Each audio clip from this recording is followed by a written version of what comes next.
जय हिंद साथियों, स्वागत है आप सभी का हमारे इस YouTube channel the achievers Avenue में। साथियों, आज हम नंबर सिस्टम से रिलेटेड एक टॉपिक होता है गुणित श्रेणी, ज्योमेट्रिक प्रोग्रेशन। आज उसके बेसिक्स के बारे में जानेंगे और उससे रिलेटेड जितने भी क्वेश्चन यूपी पीआरपी द्वारा पूछे गए हैं उन सभी को हम अगली वीडियो में देखेंगे। तो चलिए वीडियो को शुरू करते हैं। सबसे पहले हम ये जानने की कोशिश करेंगे कि गुणित श्रेणी होती क्या है। ठीक है, तो शुरुआत करते हैं। जैसे मैंने यहाँ पे लिखा, पहले मैंने लिखा 2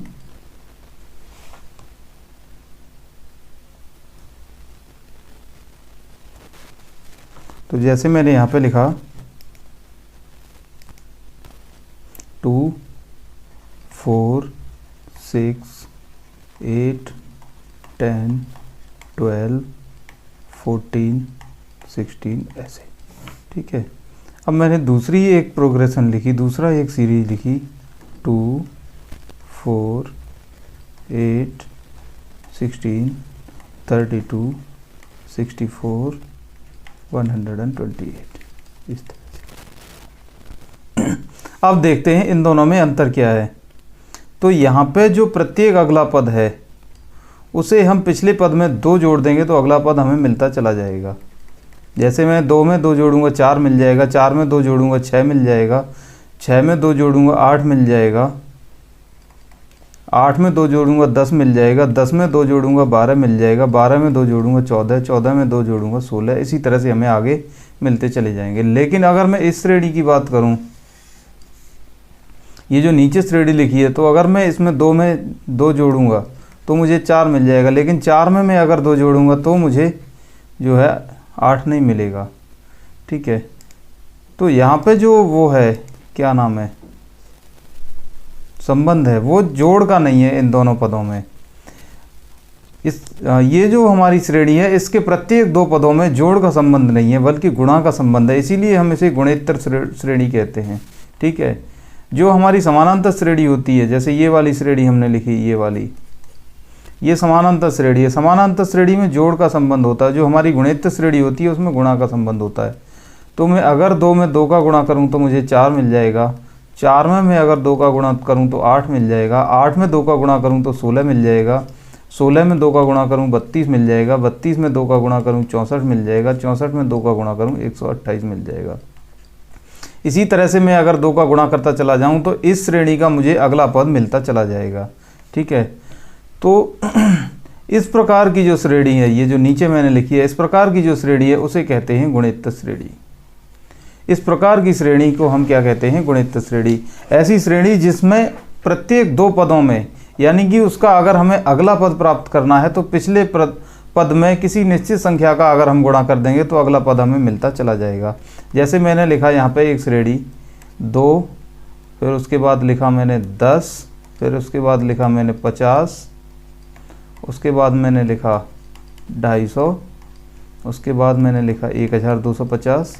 इस तरह से मैं अगर लिख रहा हूँ तो देखो, 2 में अगर मैं 5 का गुणा कर रहा हूँ तो मुझे 10 मिल रहा है, 10 में 5 का गुणा कर रहा हूँ तो मुझे 50 मिल रहा है, 50 में मैं अगर 5 का गुणा कर रहा हूँ तो 250 मिल रहा है, 250 में मैं अगर 5 का गुणा कर रहा हूँ तो 1250 मिल रहा है।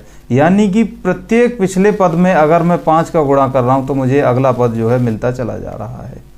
तो ये जो हमारी श्रेणी है, इसके 2 पदों में जो संबंध है वो है गुणा का संबंध। तो ऐसी श्रेणी जहाँ 2 पदों के बीच में गुणा का संबंध होता है उसे हम कहते हैं गुणोत्तर श्रेणी। ठीक है, जैसे मैंने यहाँ पे एक श्रेणी लिखी 81 27 9 3 1 1/3 1/9 1/27 ... इस तरह से। अब देखो,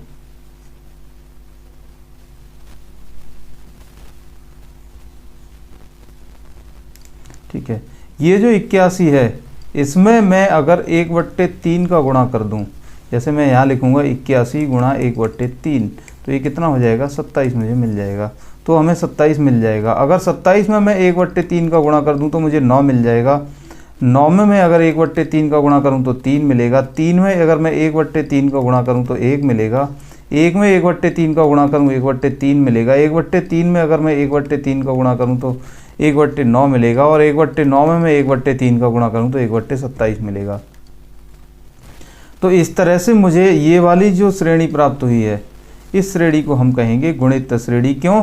क्योंकि इसके दो क्रमागत पदों के बीच में गुणा का संबंध है। गुणा का संबंध मतलब कि पिछले पद में अगर हम किसी निश्चित संख्या का गुणा करते चले जाएंगे तो हमें अगला पद प्राप्त होता चला जाएगा। तो इस प्रकार की श्रेणी को, ये जो श्रेणी मैंने लिखी है, यानी कि ये वाली ए, वी और सी, ये जो तीन श्रेणी है, ये तीनों गुणित श्रेणी है। और ये वाली जो श्रेणी है जो सबसे ऊपर लिखी है, ये समानांतर श्रेणी है। ये कैसे श्रेणी है? समांतर श्रेणी है।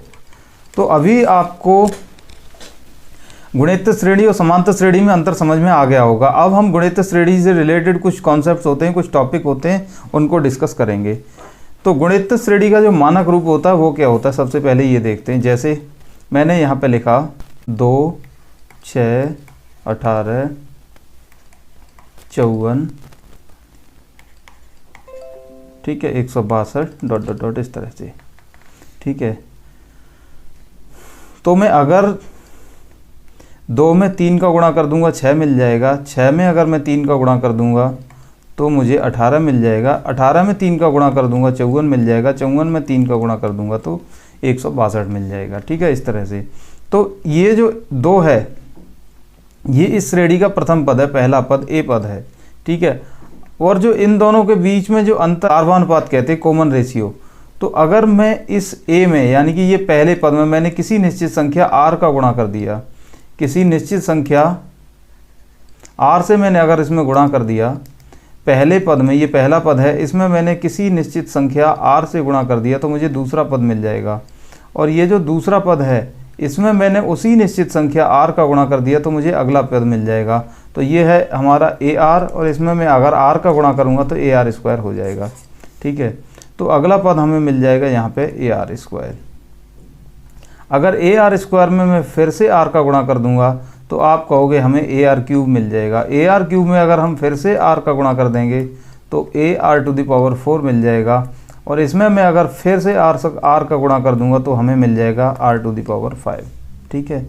ये इस तरह से होता है। तो ये वाली जो फॉर्म इसकी निकल के आई, a are square, A R cube, A R to the power 4, A R to the power 5, ये जो फॉर्म है इसे कहते हैं, इसकी स्टैंडर्ड फॉर्म, मानक रूप कहते हैं इसका।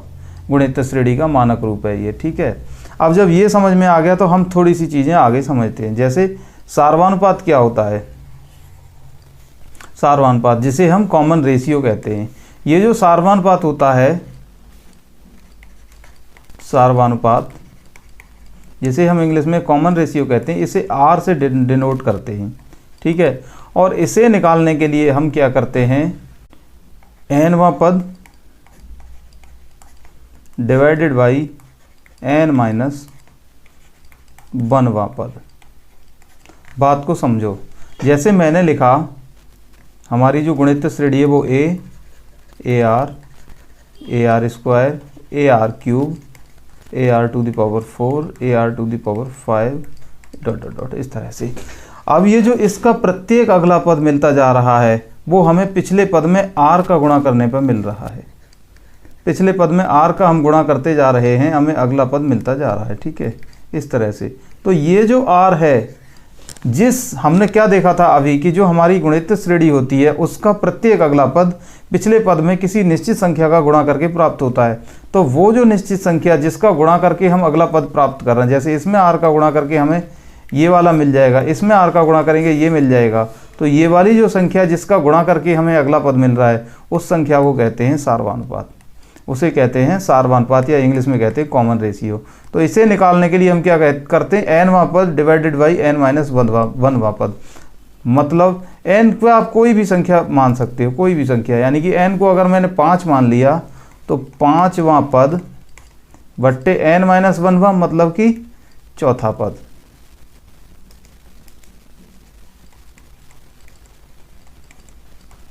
ठीक है, इस तरह से। अब देखो, इसमें पहला, दूसरा, तीसरा, चौथा, पांचवा पद ये है, ठीक है। तो हमें इसमें कॉमन रेशियो निकालना है, तो क्या करेंगे, पांचवा पद यानी कि इसकी वैल्यू रख देंगे तो क्या होगा, A are to the power 4 divided by चौथा पद कितना हो जाएगा, ए आर क्यूब।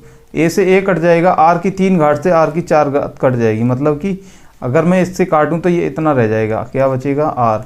जैसे मैंने लिखा A are to the power 4, इसे मैं क्या लिख सकता हूँ, A R into R cube divided by A are cube. ठीक है, आर क्यूब से आर क्यूब कट जाएगा, ए से ए कट जाएगा, बचेगा आर। तो यही काम मैंने यहाँ पे किया है।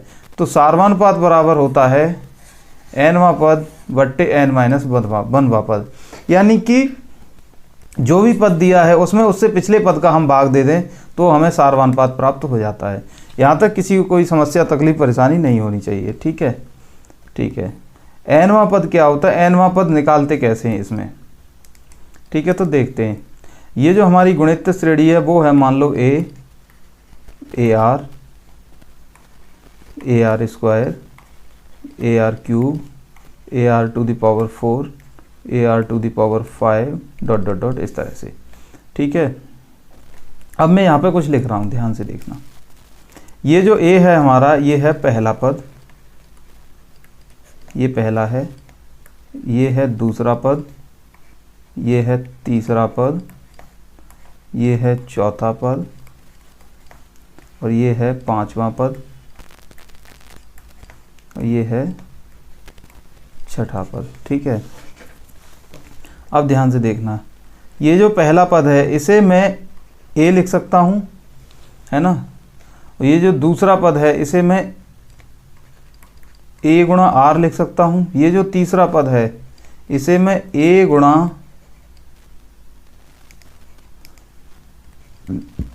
आर की पावर 2 लिख सकता हूँ। इसे मैं ए गुणा आर की पावर 3 लिख सकता हूँ। इसे मैं ए गुणा आर की पावर 4 लिख सकता हूँ। इसे मैं ए गुणा आर की पावर 5 लिख सकता हूँ। ठीक है, आप कहोगे हाँ जी लिख सकते हो। अब ध्यान से देखना, ये जो पहला पद है 1 नंबर का पद, और ये जो 2 नंबर का पद है। अब ये जो 2 नंबर का पद है इसमें देखो, एक तो ए दिया है, गुणा में आर की घात 1 दे रखी है, तीसरे पद में आर की घात 2 दे रखी है, चौथे पद में आर की घात 3 दे रखी है, पांचवें पद में आर की घात 4 दे रखी है, छठे पद में आर की घात 5 दे रखी है। आप कहोगे कि जौन से नंबर का पद है, जिस नंबर का पद है, आप कहोगे कि जिस नंबर का पद है, यानी कि अगर पहले नंबर का पद है तो उसमें आर की घात 0 दे रखी है। किसी भी संख्या पे अगर हम 0 का घात लगाते हैं तो उसका मतलब होता है 1। तो अगर मैं a इंटू 1 इसे लिख दूँ तो ये कोई दिक्कत नहीं है। तो ये क्या हो जाएगा, a इंटू आर की पावर 0। तो यहाँ से हमें एक चीज़ समझ में आ रही है कि जो आर की घात है, आर की जो घात है वो जो पद है ना, पद का जो स्थान है, यानी कि पहला है तो उसमें से 1 घटा दो, तो पद का स्थान में से 1 घटा दें तो वही हमें आर की घात मिल जाती है। पद के स्थान में से अगर हम 1 घटा दें तो वही आर की घात मिल जाती है। जैसे पद का स्थान यहाँ कौन सा है, तीसरा, तो 3 में से अगर मैं 1 घटा दूंगा तो मुझे घात मिल जाएगी यहाँ 2। यहाँ पे कौन सा है, दूसरा, तो 2 में से अगर मैं 1 घटा दूंगा तो घात मिल जाएगी ये। यहाँ पे कितना है, पहला, तो 1 माइनस 1 हो जाएगा कितना, 0। ऐसे ही चौथा, तो 4 में से 1 घटा दूंगा, घात कितनी मिल गई, 3। ऐसे ही 5, तो 5 में से अगर मैं 1 घटा दूंगा घात मिल जाएगी 4। ऐसे ही 6 में से अगर मैं 1 घटा दूंगा घात मिल जाएगी 5। इसी तरह से अगर मैं आपसे कहूं कि आप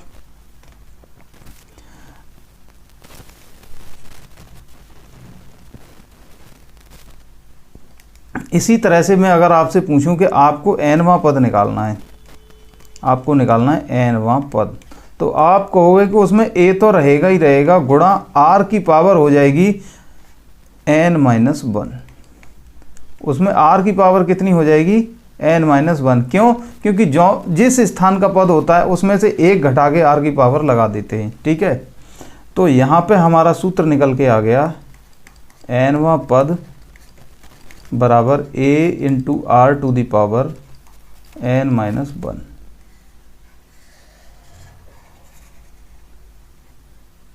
ठीक है, इस तरह से।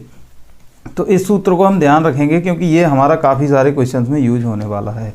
ठीक है, अब आता है कि कोई अगर गुणित श्रेणी है उसके n पदों का योग कितना निकलेगा। उसके n पदों का योग का सूत्र हम कैसे निकालेंगे। ठीक है, तो ध्यान से देखते हैं। मान लो हमारी श्रेणी दे रखी है A are square, A R cube, A R to the power 4, A R to the power 5 dot dot dot, n पदों की श्रेणी हमें दे रखी है, तो वो हो जाएगा A are to the power n-1। ठीक है, हमें श्रेणी दे रखी है n पदों की, n पदों की गुणोत्तर श्रेणी।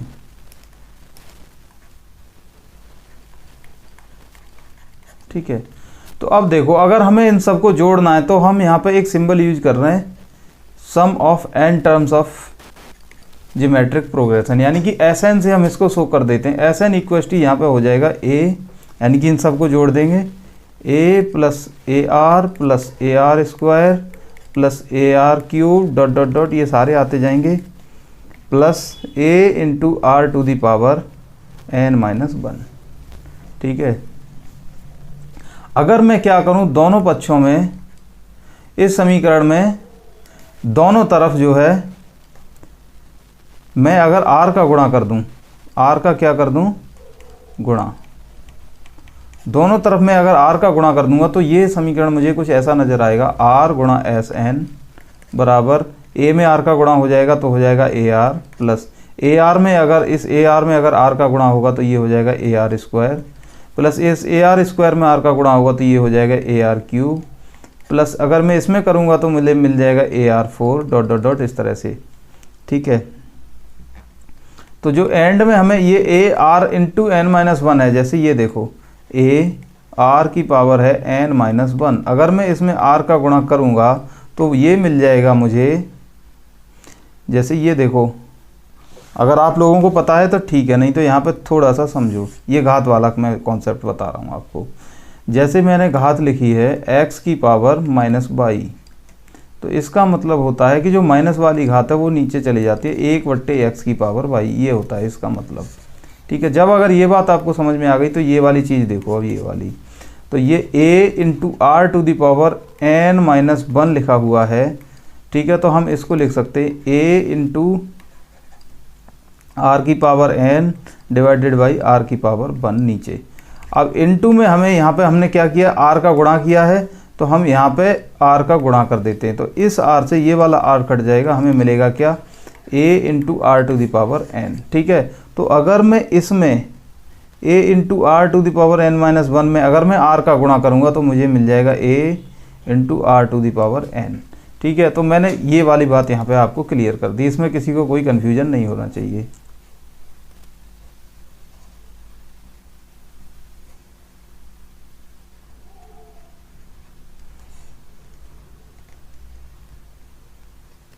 ठीक है, आप देखते हैं जब ये बात समझ में आ गई तो।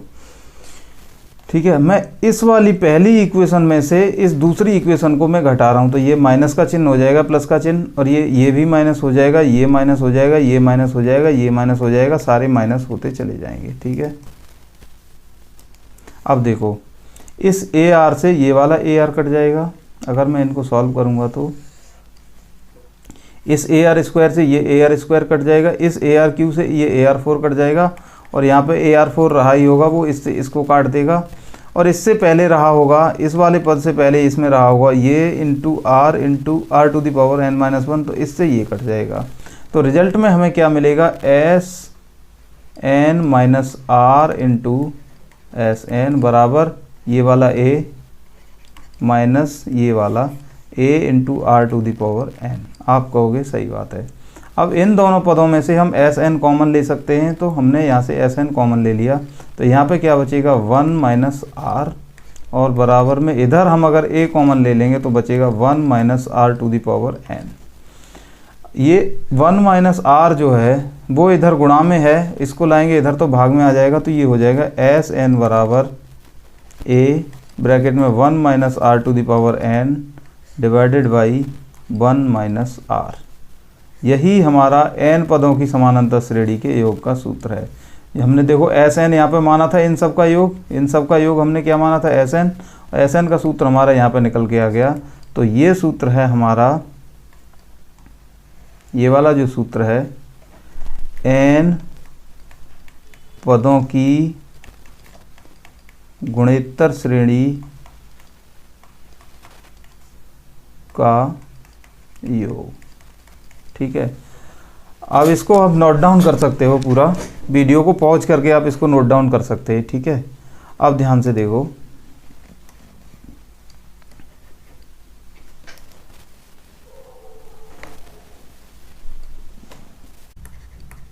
n पदों की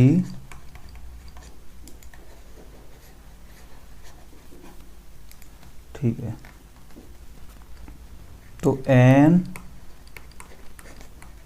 पदों की गुणोत्तर श्रेणी का योग हमें मिल गया a into 1 minus r to the power n divided by 1 minus r। अब ध्यान से देखो, हम ये लिखा है, इसमें से मैं ऊपर नीचे दोनों तरफ से माइनस कॉमन ले लूँ तो क्या हो जाएगा, minus a r to the power n minus 1 divided by minus r minus 1। Minus से माइनस कट जाएगा तो हमें क्या मिल जाएगा, a r to the power n minus 1 divided by r minus 1। तो ये वाला सूत्र और ये वाला सूत्र, इन दोनों में कुछ भी अंतर नहीं है, दोनों बिल्कुल एक है, बिल्कुल इन दोनों में कोई अंतर नहीं है, दोनों सेम है, कोई अंतर नहीं है इनमें। लेकिन जब हमारा ये वाले सूत्र को यूज हम जनरली तब करते हैं जब हमारा r जो है, जो r है हमारा वो 1 से छोटा होता है। इस वाले सूत्र को हम तब यूज करते हैं जब r हमारा 1 से छोटा होता है, क्योंकि देखो एक में से मैं r को घटा रहा हूँ, तो r अगर 1 से घटा हुआ कम, मतलब कि r जो है 1 से अगर ज़्यादा हुआ तो यहाँ पे जो हमारा आंसर है वो नेगेटिव आ जाएगा, आंसर माइनस में, ऊपर भी माइनस आ जाएगा, तो माइनस से माइनस कट के आना अल्टीमेटली वो ही है। लेकिन हम कैलकुलेशन की सुविधा से जो है, जब r हमारा 1 से छोटा होता है तो इसका यूज करते हैं, और जब r हमारा 1 से बड़ा होता है तो हम इसका यूज करते हैं, इस वाले का। ठीक है, तो यहाँ तक किसी को कोई भी समस्या नहीं होनी चाहिए। ठीक है,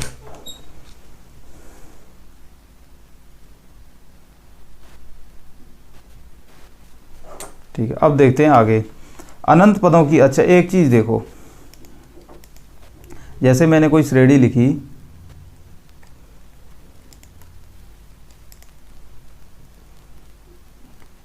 पाँच 512, 256, 128, 64, 32, 16, 8, 4, 2, 1, 1/2, 1/4, 1/8, 1/16, 1/32, 1/64, 1/128, 1/256, 1/512, ठीक है, 1/1024, इस तरह से। अब ध्यान से देखना, ये स्टार्ट हुई थी हमारी 512 से। अगर हमने 512 में 1/2 का अगर गुणा किया तो हमें 256 मिला। इसी तरह से इसमें हमने 1/2 का गुणा किया, ये मिला। इसी तरह से हमें ये पद मिलते चले जाएंगे। आप ध्यान से देखोगे कि हर अगला पद पिछले पद का आधा होता जा रहा है। तो इस तरह से ये वाला जो है हमारा यहाँ पे आके 1 हो गया। यहाँ पे 512 से शुरू हुआ था और 2, 3, 4, 5, 6, 7, 8, 9, 10 पदों में हमारा ये 1 आ गया। अगर मैं इसको आगे करूँगा तो इसका 1 का आधा हो गया, फिर ये चौथा ही हो गया, 1/8वां भाग हो गया, 16वां भाग हो गया। इसी तरह से ये हर बार आधा होता जा रहा है, यानी कि इसके जो पदों का मान है वो इस तरह से घट रहा है। अगर ये वैल्यू 0 है और ये वैल्यू मान लो 512 है तो इसका मान इस तरह से घट रहा है, जो 0 को तो कभी टच नहीं करेगा हालांकि, लेकिन एक टाइम पर जाकर ये ऑलमोस्ट 0 हो जाएगा, ऑलमोस्ट 0 हो जाएगा। तो अगर इस प्रकार की कोई श्रेणी है, उसके अनंत पदों का हम, उसके अनंत पद दिए गए हैं तो उसके अनंत पदों का योग हम कैसे निकालते हैं उसको हम देखते हैं। ठीक हो, तो हमारे पास जो एस एन है यानी कि sum of n term of geometric progression, जो वो उसका फॉर्मूला हमारे पास क्या है, a into 1 minus r to the power n divided by 1 minus r. ठीक है, जब हम अनंत पदों का योग निकालें एस इनफाइनाइट टर्म्स का, तो उसके हमारे पास 2 केस आते हैं। जब r जो है हमारा 1 से बड़ा हो, जब r 1 से बड़ा होगा तो इस प्रकार के अनंत पदों की श्रेणी का योग जो है वो अनंत आएगा, वो इनफाइनाइट आएगा। क्यों कि r अगर हमारा 1 से बड़ा है तो जो हमारा अगला पद है, जैसे ये वाला कोई पद है, इससे अगला पद इससे बढ़ता जाएगा, हर बार वो बड़ा आता जाएगा, हम जितनी बार भी गुणा करेंगे किसी से चला जा रहा है। तो ऐसी श्रेणी जिसका r जो है 1 से अधिक है, जिसके r का मान 1 से अधिक है, उसके अनंत पदों का योग इनफाइनाइट आता है। लेकिन अगर r जो है वो 1 से छोटा है किसी कंडीशन में, तो उसके जो अनंत पदों का योग है वो आता है a/1 - r, ये ठीक है। तो इस फॉर्मूले तक हम कैसे पहुँचे थोड़ा सा यहाँ से देखते हैं। तो मैं यहाँ से निकाल रहा हूँ sum of infinite terms of geometric progression, a × 1 - r to the power हो जाएगा इनफाइनाइट डिवाइडेड बाई 1 - r। अब ध्यान से देखना, जो हमारा ये है r to the power infinite और r जो है 1 से कम है, r का मान मान लो 1/2 है, 1 से कम है। अगर मैं इसकी पावर जितनी ज़्यादा पावर लगाता जाऊंगा, जैसे मैंने इस पर 2 की पावर लगाई तो इसका मान आ गया 1/4, और मैंने इस पर 3 की पावर लगाई तो इसका मान आ गया 1/8। तो मैं पावर का मान अगर बढ़ा रहा हूँ तो इसका जो मान है वो घट रहा है। जैसे इनमें इन्वर्स रिलेशन हो गया, पावर का मान अगर मैं बढ़ाता जा रहा हूँ तो इसकी जो वैल्यू है वैल्यू घटती जा रही है। तो इस तरह से एक स्थिति में ये सोचो कि जब इसकी r की जो है वैल्यू, r की पावर जो है n जो है अनंत हो जाएगी, अनंत यानी कि मैक्सिमम बड़ी हो जाएगी, तो ये जो r है r to the power infinite, इसकी वैल्यू मिनिमम हो जाएगी। तो जब उस केस में इसकी वैल्यू मिनिमम हो जाएगी तो हम वहाँ पे r की घात इनफाइनाइट को अगर 0 मान लें तो हम इसको छोड़ सकते हैं। तो हमारा ये क्या आ जाएगा, a1 - 0 डिवाइडेड बाई 1 - r। ठीक है, तो 0 का कोई महत्व नहीं है, यहाँ पे 1 में से 0 घटाएंगे 0 ही बचेगा, तो ये आ जाएगा a × 1 - r। तो इस चीज़ को आप लोग ध्यान में रख सकते हैं। ठीक है, जब ये समझ में आ गया तो इसको आप नोट डाउन कर लो, ध्यान रखना, इस पर बेस्ड क्वेश्चन पूछे गए। अभी इसका ये लास्ट कॉन्सेप्ट है गुणोत्तर माध्य, यानी कि ज्योमेट्रिक मीन। ज्योमेट्रिक मीन क्या होता है, जैसे मैंने लिखा AR और AR², ठीक है, तो ये बीच वाला पद होता है, इसे कहते हैं ज्योमेट्रिक मीन बेसिकली। तो अगर मैं इन दोनों का गुणा कर दूं, इसका पहले का और तीसरे का, तो मुझे क्या मिलेगा, a × r², तो इसका मैं करूँगा तो क्या हो जाएगा, a² × r²। अगर मैं इसका स्क्वायर रूट ले लूँ तो मुझे क्या मिल जाएगा, AR। तो हमें क्या मिल जाएगा, AR, और जो कि हमारा कौन सा है, बीच वाला पद। तो इसका जो बीच वाला पद है जिसे हम ज्योमेट्रिक मीन कहते हैं, वो निकालने के लिए हम करते हैं nth रूट ऑफ AR, ये गुणा में है, सॉरी, गुणा AR² डॉट डॉट डॉट गुणा AR to the power n-1। इस तरह से, मतलब अगर हमें 3 पद दिए गए हैं, अगर हमें 3 पद दिए हैं, ठीक है, और उनका हमें वो निकालना है ज्योमेट्रिक मीन, तो हम ऐसे करेंगे क्यूब रूट ऑफ AR इस तरह से। ठीक है, तो यहाँ तक किसी को कोई तकलीफ़ नहीं होनी चाहिए। तो साथियों, हमने गुणोत्तर श्रेणी के जितने भी बेसिक कॉन्सेप्ट थे सारे हमने इस वीडियो में डिस्कस कर लिए। अब जो इसके UPPRPB ने, यानी कि उत्तर प्रदेश पुलिस भर्ती बोर्ड ने इससे संबंधित जितने भी क्वेश्चन पूछे हैं वो सारे हम अगली वीडियो में देखेंगे। थैंक यू, जय हिंद।